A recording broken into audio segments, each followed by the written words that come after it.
Hi, my name is Beth Hiley here for BoardGameGeek at Gen Con 2019. I'm sitting down with Michael McKeelsick from Penguin and Panda Productions. Excellent alliteration for a Sunday afternoon. And you've brought us your newest title, which is Manchukuo. That is it. Which I'm holding a poster because we don't quite have a box yet, but this is what the box will look like. So a little advanced idea of what you might be getting. But Michael, if you wouldn't mind sharing just thematically, what are we attempting to accomplish? Sure, yeah. This is it's a worker placement game and is set in 1930s Manchuria. So this is a really significant time in history when there's a foreign power that's occupying the area, and there have been a lot of changes going on. In that setting, you are a martial arts master, and you are trying to continue to keep your traditions and your style alive during this period of occupation.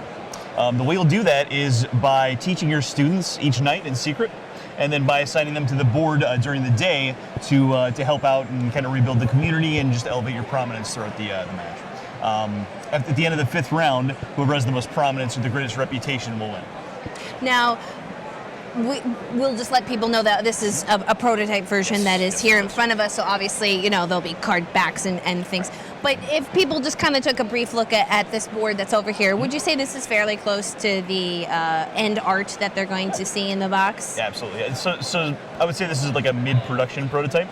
Some of these things are near final. We have a little bit of tweaking to do. The school boards and some of the map is final, and then other bits are these are things that I made at home. They're terrible. I'm not a graphic designer. I'm so sorry. but yeah. So these cards and then they won't look like this in the final. Now, being a self-described worker placement game, what do you think makes this stand out? Like, if you were going to say that, why is my worker placement game better than somebody else's? Right. There are actually a lot of layers to this one that I haven't really seen in any other worker placement games.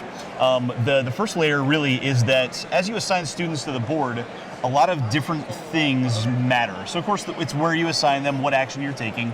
But it's also the number of students that you assign. That's the value of your labor that you're attributing to the task.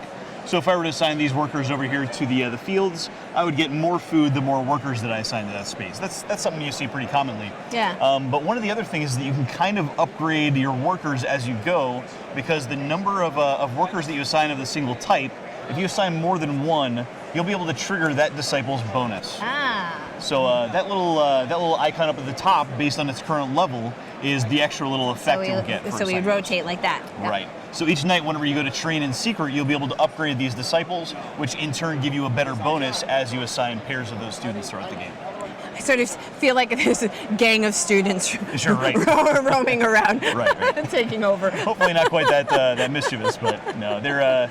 There was really a tight-knit community in that time. I mean, everybody had to kind of watch out for each other. And in those times, these pillars of the community, the leaders there, they would really use their students and their influence to kind of keep things together. So, was there a particular inspiration for wanting to pick this time period?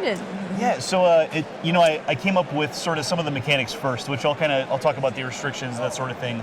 I wanted there to be really an outside oppressor or an outside force that was really acting against you in the game.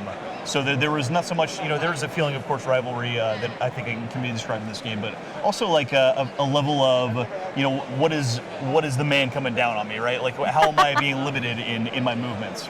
So the inspiration that came for me for trying to put that together was Ip Man, the kung fu movie, which it's kind of popular. It's maybe not the most noble inspiration, but as I started to when inspiration strikes, as I started to really research more into the topic, I found that it was a really significant period in history. That there's a lot of really deep historical context there, and I really wanted to make sure that we could do justice to that setting, to the theme, with the feeling and the experience of the game. I was gonna say, so who cares what the original inspiration was? Honestly, I mean, I'm guessing you're a lot more knowledgeable about that time period than you were when you started. I hope so.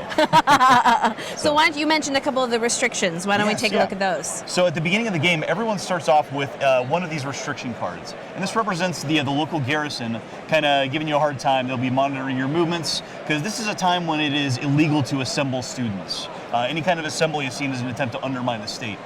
So really, like, gathering your students, teaching and kind of spreading art and words like that, that's something it's almost taboo at this point.